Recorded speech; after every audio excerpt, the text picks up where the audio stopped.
राम राम भाइयों और उनकी बहनों। तो आशा करता हूँ कि आप सभी के सभी मस्त, स्वस्थ और एकदम बिल्कुल बढ़िया हो गए। खैर, आज की इस वीडियो का इंट्रो मैं इतनी लो एनर्जी में किस लिए रिकॉर्ड कर रहा हूँ, सो बेसिकली उसके पीछे का रीज़न है हाँ, हमारी नींद कल रात पूरी नहीं हुई थी। आंखों से मे भी तुमको पता चल रहा हो, मे भी नहीं। खैर, पहली बात तो मेरी नींद नहीं पूरी हुई, दूसरी बात मेरे अंदर बिल्कुल एनर्जी नहीं है, तीसरी बात मेरा सिलेबस नहीं हुआ और चौथी बात मेरे पास समय की बहुत किल्लत चल रही है। अभी समय की बात कर रहे हैं तो तुम लोग समय देख सकते हो, 10:30 हो रहा है। हालांकि समय अभी 10:30 हो रहा है और आज की इसी वीडियो के अंदर और मतलब आज 28 जनवरी है और आज ही मुझे पूरी हिस्ट्री कंप्लीट करनी है एट एनी कॉस्ट। मुझे नहीं पता कैसे कब, बट करनी है तो करनी है। और हाँ, तुम लोगों में से बहुत से लोग बोलोगे कि अब तक सिलेबस कंप्लीट नहीं हुआ, वीडियो बना रहे हो। तो लिटरली मेरे अंदर मतलब मन तो कर रहा था कि सारी चीज़ें बंद करके सो जाऊँ, बट वीडियो बना रहा हूँ, इस वजह से मुझे एक रीज़न मिल गया पढ़ने का, सो दैट मैं चुपचाप बैठ के पढ़ भी सकूँ, मेरा सिलेबस भी कंप्लीट हो जाएगा, प्लस कंटेंट तो तुम लोगों को मिल ही रहा है। तो चलो फटाफट से अब वीडियो में यहाँ पे स्टार्ट करते हैं। कॉज पता है ना, मेरे को नींद भी आ रही है और एनर्जी की किल्लत चल रही है। Okay, so as you all know, I am too much tired right now, so that's why I am using Pomodoro technique here, and maybe it would increase my productivity as well as मुझे थोड़ा थोड़ा बीच में time भी मिल जाएगा break के लिए। तो भाई मैंने टाइमर लगा के यहाँ पे साइड में रख दिया था एंड देन मैं पढ़ रहा था chapter number 4 from our respected दिग्रास सा, एंड ऑब्वियसली हिस्ट्री का मतलब दिग्रास सा। तो भाई उनसे फटाफट से मैंने उनका वन शॉट देखा था। By the way, most of the time when ever I taught from one shot, मैं बेसिकली एनसीईआरटी को यूज़ करता था, मतलब जितनी भी इंपॉर्टेंट चीज़ें होती थी वो सारी चीज़ें एनसीईआरटी में मार्क डाउन कर लेता था। But as I told you, I am too much tired now. तो लिटरली बस मेरा ऐसा मन कर रहा था कि हेडफोन लगा के बस ध्यान से सर की बातों को सुनूं, और इनफैक्ट जितना मुझे समझ में आ रहा था बस उतना समझ रहा था। रियली इट्स लाइक पता ही नहीं चला कि कब मेरा 25 मिनट हो भी गया, एंड देन मैंने 5 मिनट का ब्रेक लिया so that it would increase my productivity. But video में आगे बढ़ने से पहले तुम ये देखो, as you all know, Kirti दीदी organize a meetup on 2 Feb। Timing तुम लोगों को यहाँ पे मेंशन हो जाएगी। बाय द वे, मैंने उनकी टीम से पूछा है कि अगर जैसे कि आप लोगों में से बहुत से लोग होंगे जिन्होंने अब तक रजिस्ट्रेशन नहीं करवाया होगा, तो क्या वो भी वहाँ पे आ सकते हैं? तो हाँ, आप भी वहाँ पे जा सकते हो। जिन लोगों का अभी भी रजिस्ट्रेशन नहीं हुआ है वो भी वहाँ पे जा सकते हैं, एंड इनफैक्ट वहाँ पे कुछ Q&A सेक्शंस होंगे, कॉम्पिटिशन होंगे, and one of the most important thing for you as well as for me also, last minute board strategies होगी जो दीदी अपने एक्सपीरियंस से हम सबके साथ शेयर करेंगी। तो जाना मत भूलना। डेट 2 ये रही, टाइम ये रहा और एड्रेस ये रहा। चलो वीडियो में वापस चलते।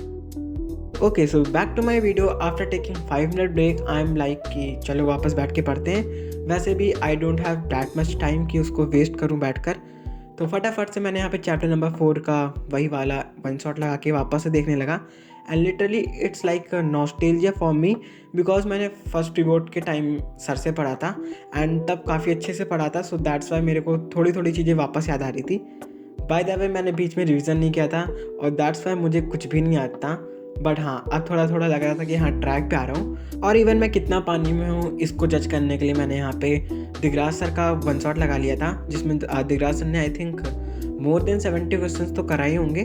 तो फटाफट से मैंने उसको करना बैठ गया था, और लिटरली मैं इतना आलसी हूँ, मैंने अपना कीबोर्ड वहाँ से हटा के अपने पास रख लिया, सो दैट्स मेरा मतलब इतना मुझे हाथ ना करना पड़े बार बार स्किप करने के लिए। और बिलीव मी यार, तुम लोगों को भी मैं यही सजेस्ट करूँगा कि जैसे कि सर ने यहाँ की लाइव कराई थी, अगर तुम लोगों को भी ये लाइव करनी हुआ करे तो रिकॉर्डेड देखा करो, बिकॉज आई थिंक हम लोगों के पास अब इतना टाइम नहीं है कि लाइव बैठ के करूँ। एंड इनफैक्ट ये वाला लेक्चर जो था वो 2 hour 57 मिनट का था, बट मैंने यहाँ पे क्योंकि रिकॉर्डेड कर रहा था एंड क्वेश्चंस का आंसर बता के मैं इसको स्किप कर रहा था, दैट्स वाई यहाँ मेरा ये आई थिंक 50 to 60 मिनट्स में हो गया था।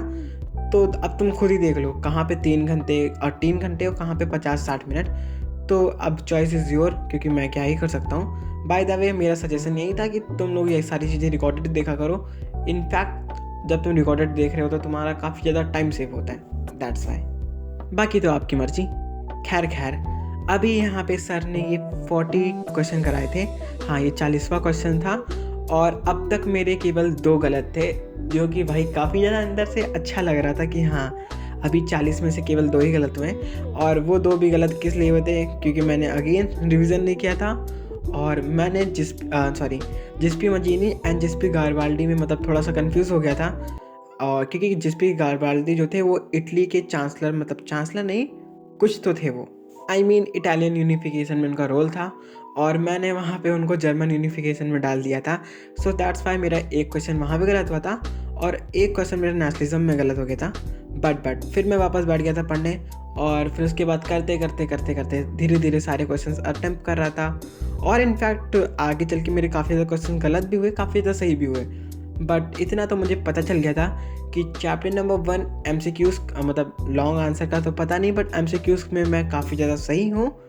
और चैप्टर नंबर 2 आते ही मेरा थोड़ा सा परफॉर्मेंस लो हो गया था।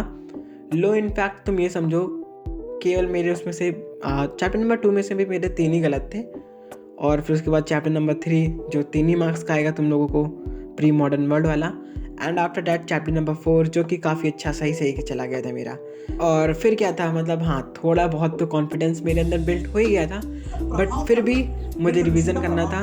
सो दैट्स वाई मैंने यहाँ पे सबसे पहले तो लाइट ऑफ कर दी, and after that NCERT reading करने के लिए बैठ गया था। अब ये नहीं मैं NCERT line by line read करूँगा, जैसे हम लोग देख सकते हैं कुछ पॉइंट्स हैं जो मैंने हाईलाइट किए थे, एंड इनफैक्ट कुछ ऐसे मतलब इन्फॉर्मेशन थी जो मैंने पेन से लिख दी थी, प्लस मेरे यहाँ पे कुछ ऑफकोर्स यार प्यारे से और शॉर्ट नोट्स तो थे ही, तो फटाफट से उन सारी चीज़ों को लेके मैं यहाँ पे बैठ गया था रिवाइज़ करने के लिए।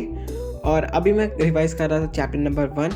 आई नो कि MCQs में काफ़ी ज़्यादा सही हो गया हूँ चैप्टर नंबर 1 में, बट अभी भी मैं लॉन्ग क्वेश्चन आंसर में, और यू कैन से कि आंसर फॉर्मेशन में काफ़ी ज़्यादा मेरी दाल कच्ची है। तो भाई, और बोर्ड्स में तो तुम सबको पता ही है कि as you all know history में से 5 मार्क्स के लॉन्ग क्वेश्चन आंसर आते हैं, सो उसकी वजह से मैं यहाँ पे रीड कर रहा था।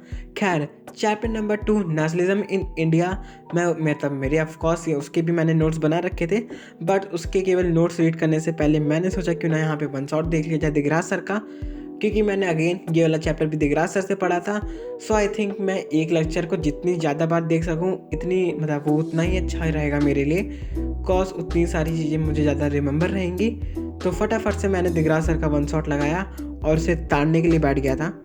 बाय द वे वैसे तो चैप्टर नंबर 2 में, मतलब हाँ चैप्टर नंबर 2 ही है वो, चैप्टर नंबर 2 में इतना कुछ खास तो है नहीं, और इट्स मतलब मेरे को काफ़ी ज़्यादा इजी लगता है चैप्टर नंबर 2, क्योंकि उसमें केवल वो था तुम्हारा एक civil disobedience movement, then non cooperation, और थोड़ा बहुत पार्ट मतलब सेंस ऑफ कलेक्टिव बिलोंगिंग में से, और पहले पेज से आ जाता है how first world war created a sense of, ऐसा कुछ questions.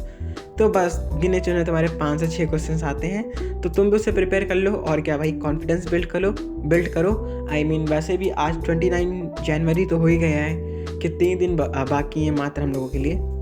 Okay so that's all about today, hope you guys enjoy this video, and आशा करता हूँ कि तुम सबके लिए ऐसी अच्छी वीडियोस फ्यूचर में लाता रहूँगा, क्योंकि यार अब तुमसे क्या बताऊँ। चलो मिलते हैं तुमसे कभी और किसी नई वीडियो में।